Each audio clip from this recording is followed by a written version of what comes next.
बार फिर से शुरू हो चुका है। फसलों पर न्यूनतम समर्थन मूल्य गारंटी कानून और कर्ज माफी समेत 12 मांगों को लेकर दिल्ली कूच को आमदा किसान हरियाणा की सीमा पर डटे हुए हैं। शंभू और दाता सिंह वाला खनौरी बॉर्डर पर किसान प्रदर्शन कर रहे हैं। उधर बड़ी संख्या में पुलिसकर्मियों और सुरक्षा बलों की तैनाती की गई है। इसी कड़ी में शुक्रवार को किसानों ने भारत बंद का आह्वान किया था। दिल्ली पुलिस प्रदर्शनकारी किसानों को दिल्ली आने से रोकने के लिए नई तकनीकों का इस्तेमाल कर रही है। इसने भीड़ को दिल्ली पहुंचने पर तितर बितर करने के लिए साउंड कैनन को तैनात किया गया है। पंजाब के किसान संगठनों ने 13 फरवरी को दिल्ली कूच का आह्वान किया था। हालांकि प्रदर्शनकारी किसानों को हरियाणा के अंबाला में शंभू सीमा पर बैरिकेड लगाकर रोक दिया गया है। उधर दिल्ली कूच करने की कोशिश कर रहे किसानों ने बैरिकेड तोड़ने की कोशिश भी की है। दिल्ली पुलिस ने भी प्रदर्शनकारी किसानों को दिल्ली आने से रोकने के लिए व्यापक तैयारियां कर रखी हैं। अपनी रणनीति में दिल्ली पुलिस ने नई तकनीकों का इस्तेमाल किया है। इसने भीड़ को दिल्ली पहुंचने पर तितर बितर करने के लिए लॉन्ग रेंज एकॉस्टिक डिवाइस यानी LRAD यानी साउंड कैनन को तैनात किया है।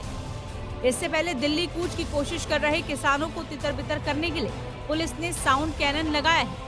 आइए जानते हैं कि साउंड कैनन चर्चा में क्यों है, ये डिवाइस आखिरकार है क्या, ये कैसे काम करती है।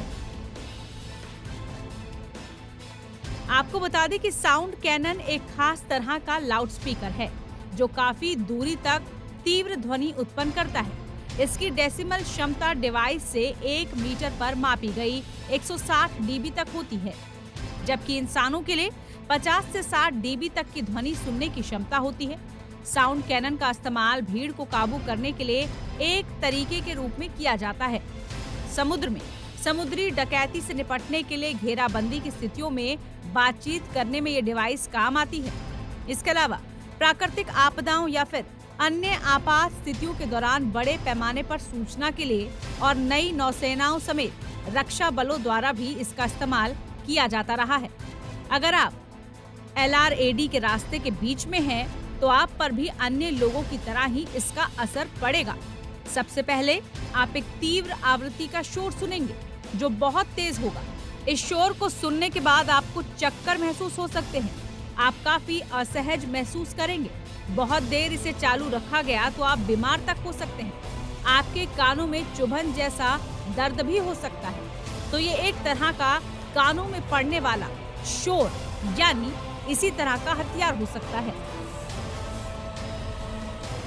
2002 में इस डिवाइस की शुरुआत की गई थी। इसके बाद से उपकरण को कई कामों में इस्तेमाल किया जाने लगा। उपयोग में चौकियां, भीड़ नियंत्रण, समुद्री शिपिंग, बड़े पैमाने पर सूचना, प्रारंभिक चेतावनी, सुरक्षा, सैन्य प्रयोग और वन्य जीव संरक्षण, इसके अलावा नियंत्रण भी इसमें शामिल है। बहरहाल, इससे पहले किसानों को नियंत्रित करने के लिए पुलिस लगातार आंसू गैस के गोलों का इस्तेमाल कर रही है। इसके अलावा जरूरत पड़ने पर हल्का बल का इस्तेमाल भी किया जा रहा है। ऐसे में पुलिस की तैयारी पूरी है। भीड़ को काबू करने के लिए लगाया गया आवाज वाला उपकरण कितना कामयाब साबित हो पाता है, ये देखना होगा। टाइम्स नाउ भारत डिजिटल की रिपोर्ट।